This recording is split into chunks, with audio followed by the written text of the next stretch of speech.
Hello friends, মই Dr.Biplab আপোনালোকক স্বাগতম জনাইছো মোৰ চেনেলৰ অন্য এটি ভিডিঅ'লৈ।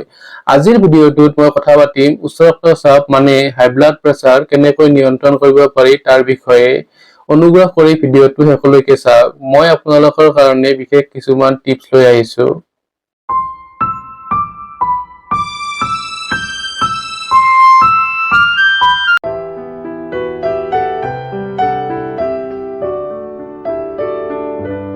উচ্চ ৰক্তচাপ হৈছে এনে এটা অৱস্থা যেতিয়া আমাৰ শৰীৰৰ ৰক্তনলীৰ ভিতৰত ৰক্তৰ সৰবৰাহৰ সময়ত সাধাৰণতকৈ অধিক চাপৰ সৃষ্টি হয়।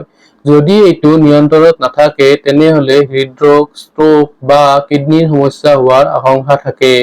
সেয়েহে উচ্চ ৰক্তচাপক সাধাৰণ সমস্যা বুলি ল'ব নালাগে। সময়মতে সাৱধান হ'বই লাগিব।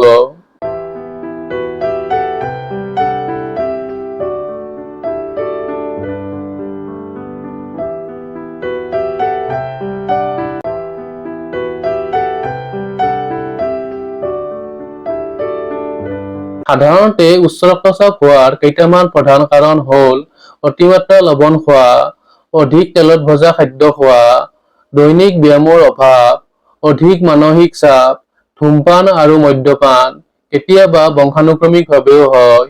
এই সকলোবোৰে আমাৰ হাৰ্টৰ ওপৰত অত্যাধিক চাপ দিয়ে।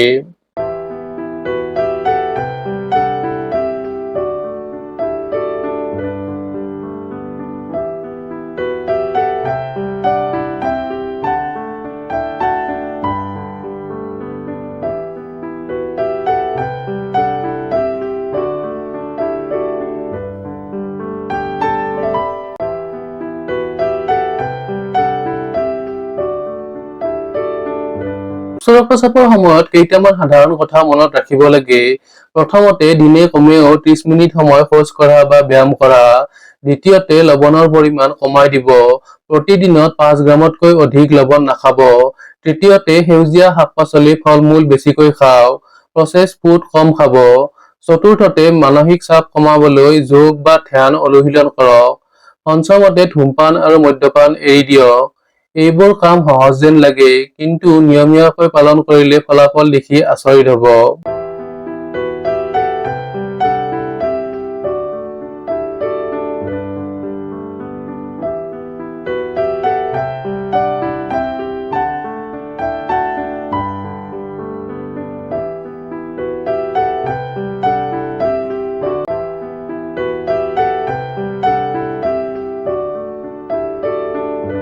এটা গুৰুত্বপূৰ্ণ কথা, সদায় পৰ্যাপ্ত পৰিমাণে পানী খাব। দিনে অন্তত 8 পৰা 10 গ্লাছ পানী খাব আৰু ৰাতিপুৱাৰ পৰা নিশালৈকে দিনে দুবাৰ ব্লাড প্ৰেছাৰ চেক কৰাৰ অভ্যাস কৰক। ইয়াৰ উপৰিও আপোনালোকৰ মাজৰ যিসকল ব্যক্তিয়ে চিকিৎসকৰ পৰামৰ্শ অনুসৰি উচ্চ ৰক্তচাপ নিয়ন্ত্ৰণ কৰা দৰৱ সেৱন কৰি আছে, তেখেতসকলে বিনা চিকিৎসকৰ অনুমতি অবিহনে দৰৱ সেৱন কৰা বন্ধ কৰি নিদিব। মই দেখিবলৈ পাইছো যে বহুতো লোকে মাজতেই দৰৱ সেৱন কৰা বন্ধ কৰি দিয়ে। আপোনালোকে এনেকুৱা নকৰিব, ইয়াৰ ফলত বিপদ হ'ব পাৰে। সদায় চিকিৎসকৰ পৰামৰ্শ মানি চলিব। এইদৰে মন দিওঁতে সহজে উচ্চ ৰক্তচাপ নিয়ন্ত্ৰণত আনি শৰীৰ সুস্থ ৰাখিব পাৰিব।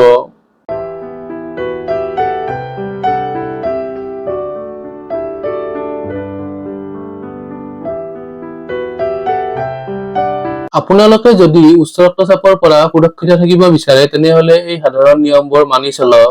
ভিডিঅ'টো চাই ভাল পালে লাইক আৰু শ্বেয়াৰ কৰক, লগতে চেনেলটো ছাবস্ক্ৰাইব কৰি দিব নাপাহৰিব। মোৰ ভিডিঅ'বোৰ চাই কেনে পাইছে মোক কমেন্ট কৰি জনাব। আকৌ লগ পাম আন এটি স্বাস্থ্য আৰু চিকিৎসা সম্বন্ধীয় ভিডিঅ'ৰ সৈতে। তেতিয়ালৈকে ধন্যবাদ। সুস্থ থাকক, সতৰ্ক থাকক।